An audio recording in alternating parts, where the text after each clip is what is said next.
I'm John Batchelor with Malcolm Honlein. We're going immediately to Norman Roule, who was many years a national intelligence manager for Iran, and he served many years with the CIA. He's here to help us with Yemen. 26 million people over a vast landscape that is in constant conflict these days. Everyone's there, all of the cutthroats, all of the bad guys, all of the mysterious players, plus geopolitical power. Within these last days, the significant blow is that the Houthis, who are in some fashion in league with the Iranians in a surrogate battle with the Saudis, fired a missile at a Saudi oil vessel, and the Saudi government has reacted with alarm. Norman, a very good evening to you. Thank you. The firing on this vessel, is that an escalation in the region? Because the Houthis have fired missiles before. Good evening to you. Good evening, and thank you for having me. It's not an escalation, but it's a continuation of what the Houthis have done for some time. They have fired missiles, which are believed to have been obtained from Iran, as well as used explosive boats. Imagine car bombs on the sea against a variety of ships for more than a year, 2 years, again, with Iranian assistance.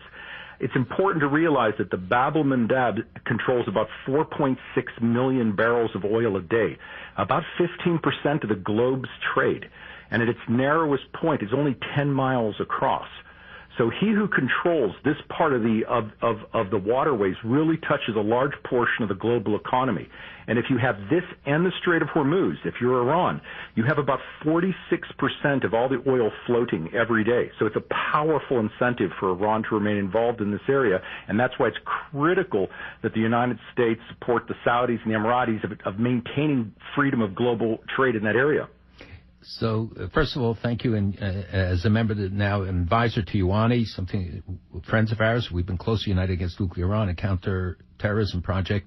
You're playing a critical role in helping to shape the thinking about, I think, policy in this area, which gets scant attention for what it deserves, as you point out. So tell us some of the external considerations.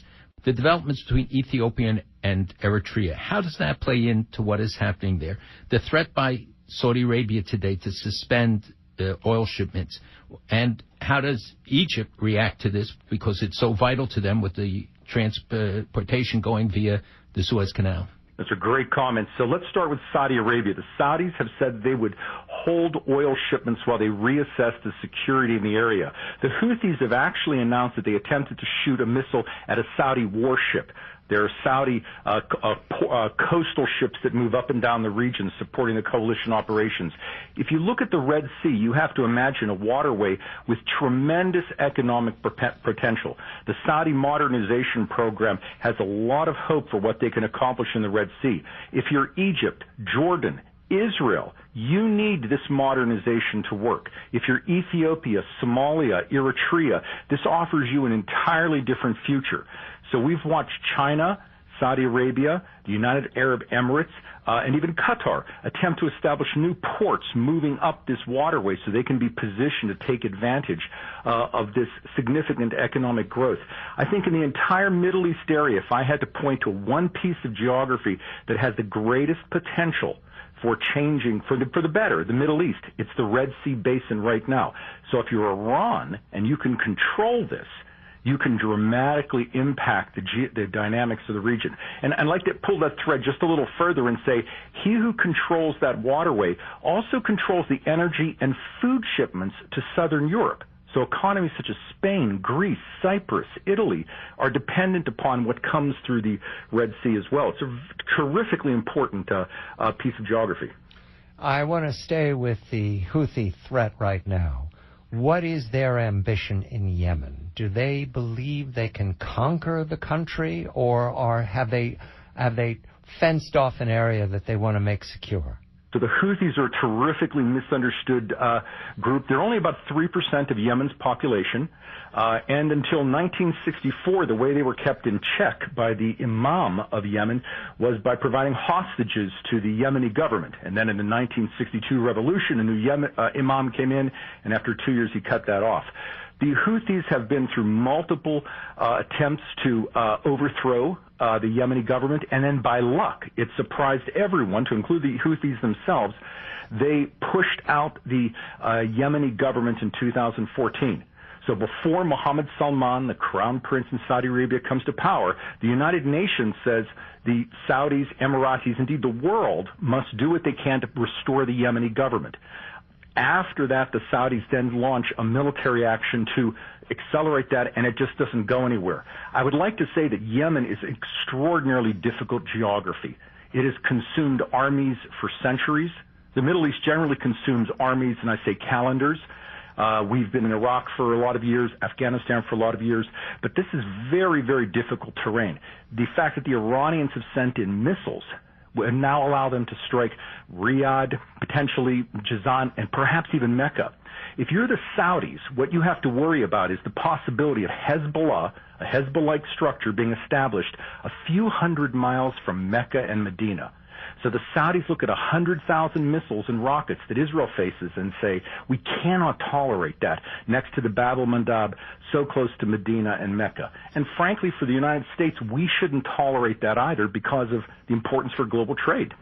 And missiles have been fired at Riyadh from within the Yemeni borders by the Houthis.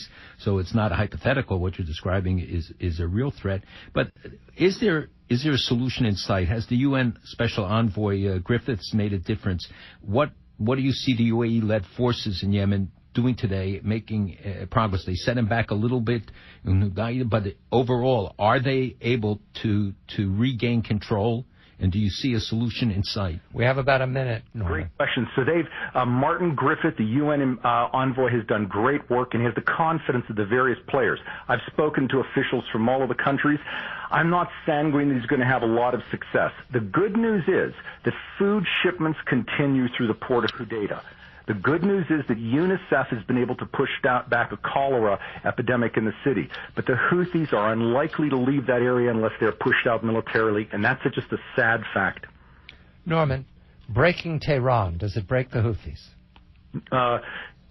Sure. If you're Tehran supplies the Houthis with a lot of money, training, weaponry, and Tehran has actually not been in Yemen since the 7th century. That's also something that is not often recognized.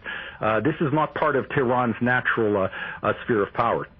So the vulnerability of the Houthis then is not in Yemen; it's in Iran. Indeed. In fact, by closing off the port of Hodeidah from the Houthis, you cut off about a fourth of their budget. They were obtaining about $30 million a month in port fees, and they used that to buy tribes, to buy levies, and also to fund their military machine.